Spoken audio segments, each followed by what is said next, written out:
Hey out there, this is Cocklaw, and this is going to be a Sky Poker video at the £3 level at DYM, which is double your money. So 6 people sit down, there's only 3 winners, double the money and they move on. I am going to be showing you how I play these games at all levels, 2, 3, 5, 10 and 20. I'm talking through the decisions I make and why I make them. I am a winning player just about, and we'll see how we go on from there.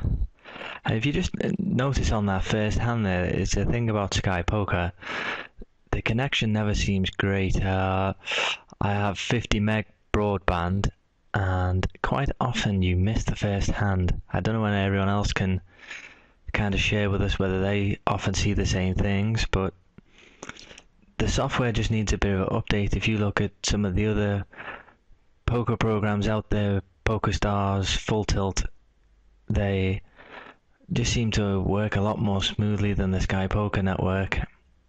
Also, the features are a lot more lush and just easier to use, especially the hand history. If we have a little look around at the software here, and you can see it's kind of struggling, and there's only one open. It's a brand new laptop, and I've got high-speed broadband, and it's struggling. Very strange. If you have a look at your Taskmaster, you can also see the usage of the program itself, and you can see it's pretty heavy-duty compared to some others. You can see they actually went that fast. I actually missed a pair of 8s there, which isn't great. It looks like it wasn't a great board for 8s, but we'll let it go. So we'll see how we go on from there. Looks like there's a bit of action on this hand anyway. Try and have a look what we had on the first hand. You see it's really struggling to load it up.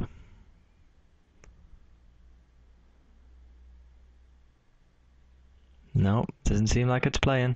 Here we go. As we go through this, I'll try and bring up as many hand histories as possible so we can try and see how the other players are playing.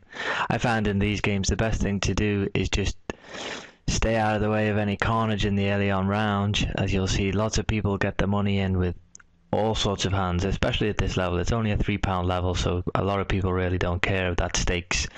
I don't think that's the way you should play the game, but it happens. You'll see people going all in with deuce 3 suited and all sorts, but I think if you just keep a level head, be patient, keep in position, and watch the other players, which I want to show how I do here, and see how they're playing. If we see any loose players, we're going to play tighter against those.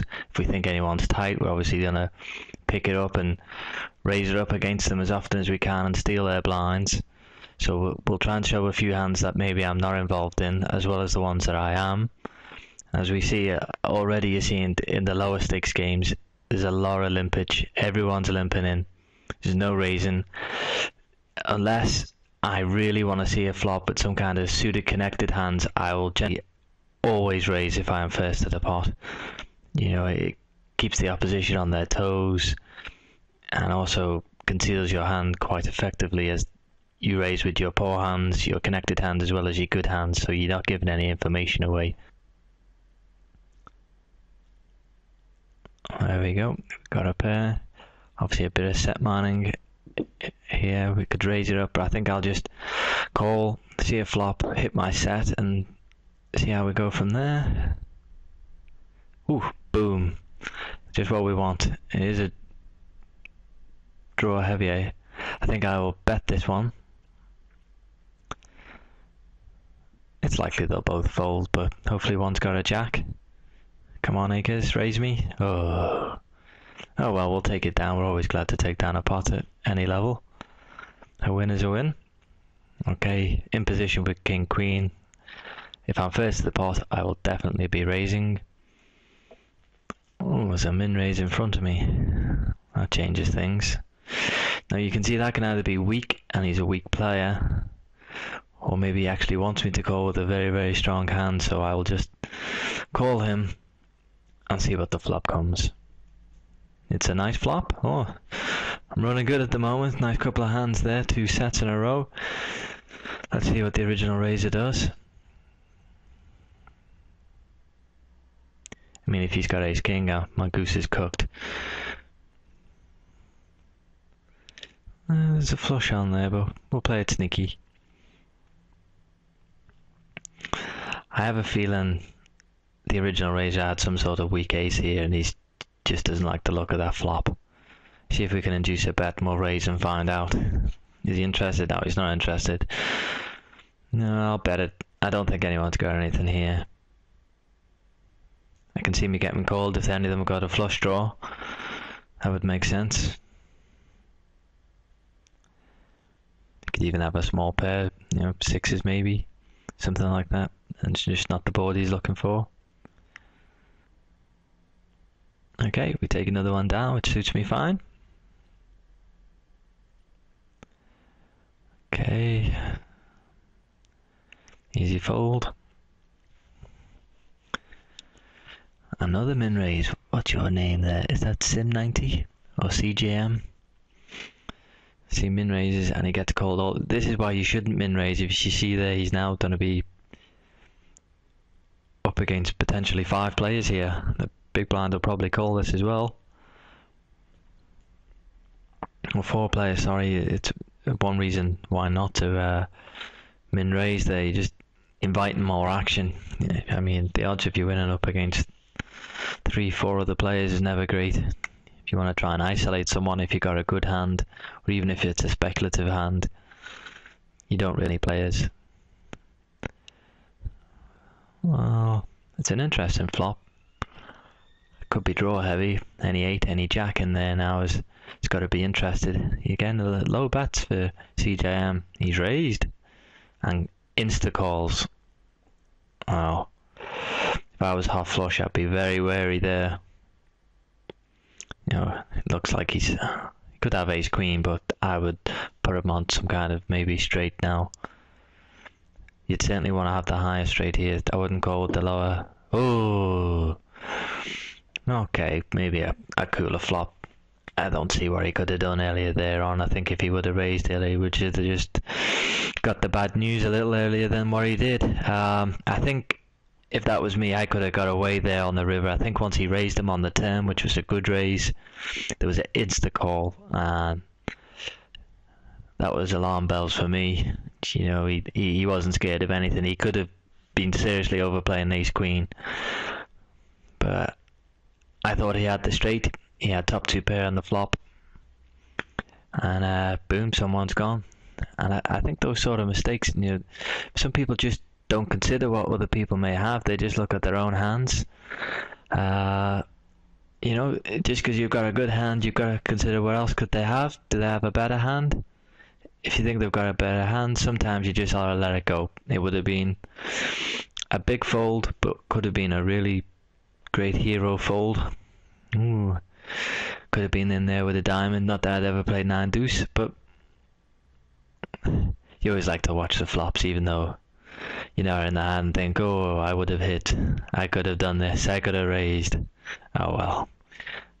Well, this could be interesting now because there's heavy diamonds. There's now an ace. If someone's called there with big cards, they could get themselves in a lot of trouble, which I want them to, because I just want them all to bust as soon as possible, and I can take my money down and move on to the next game.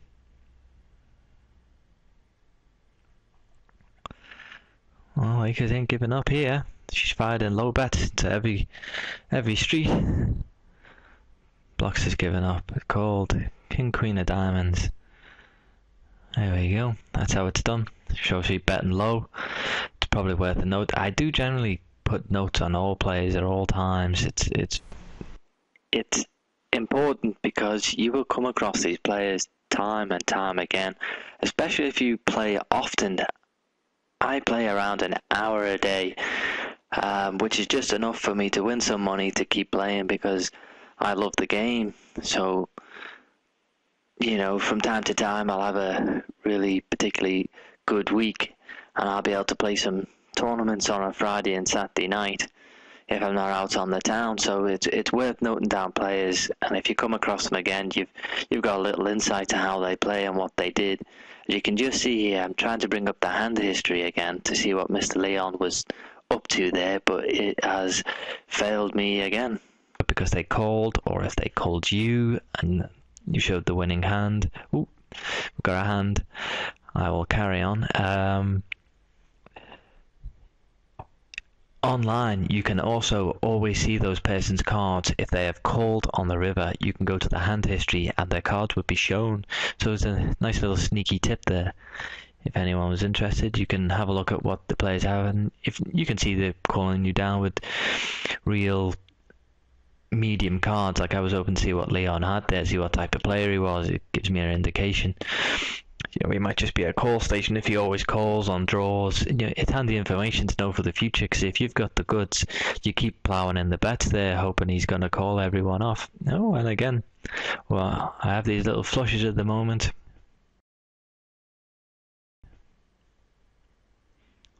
Okay, hopefully he's going to be interested. He's going to come along.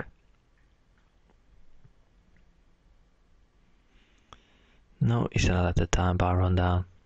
Oh well, another part one. Just having a look around at the chip stacks here. Okay, Jack 9 on the big blind. I will be calling any sorts of min raises here. Okay, let's see. Oh, that's a good flop. It's draw heavy. It's a limper. You could have anything really.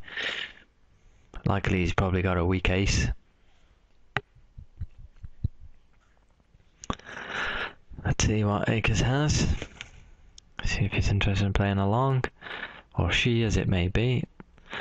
Not the finishing card I was hoping for. And the flush gets there. The straight may have already got there. Oh, jacks. Okay, maybe I played that weak there. I should have played that stronger, maybe. More chips, but obviously draw heavy.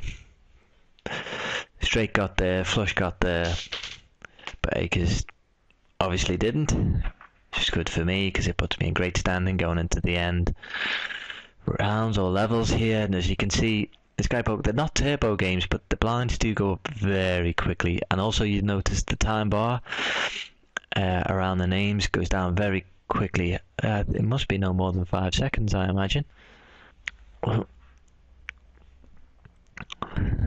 Let's see what happens here. Well, we've just seen Akers check it all the way down, so you'd have to believe he has something. We'll call it she. Queen 9, 8, King 8. Wow! What a call. Fine play from Akers there.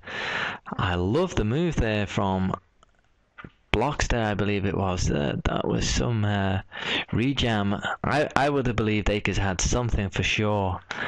And I think he read it the same and jammed on her. And he was able to make the call with middle pair. It's a fantastic call.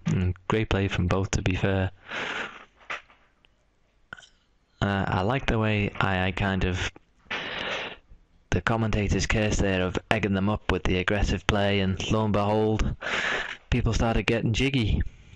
Just what we wanted. So we are one away from the money.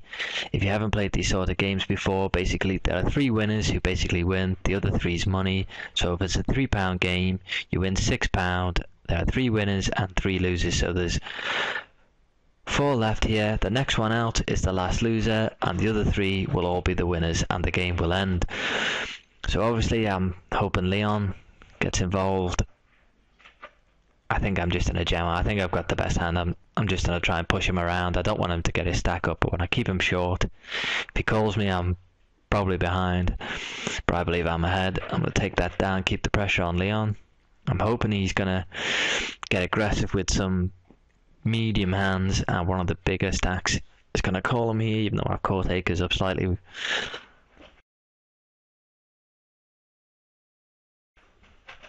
Okay, min raise against from... Oh, and all in. Yes, we got a... Oh, it's not looking good. Oh, definitely not now. Oh! a bit of drama to end the video. It's all good stuff. Well, I hope you've enjoyed the video, and I will see you guys later. Please leave a comment and rate my video if you wish. Thanks very much.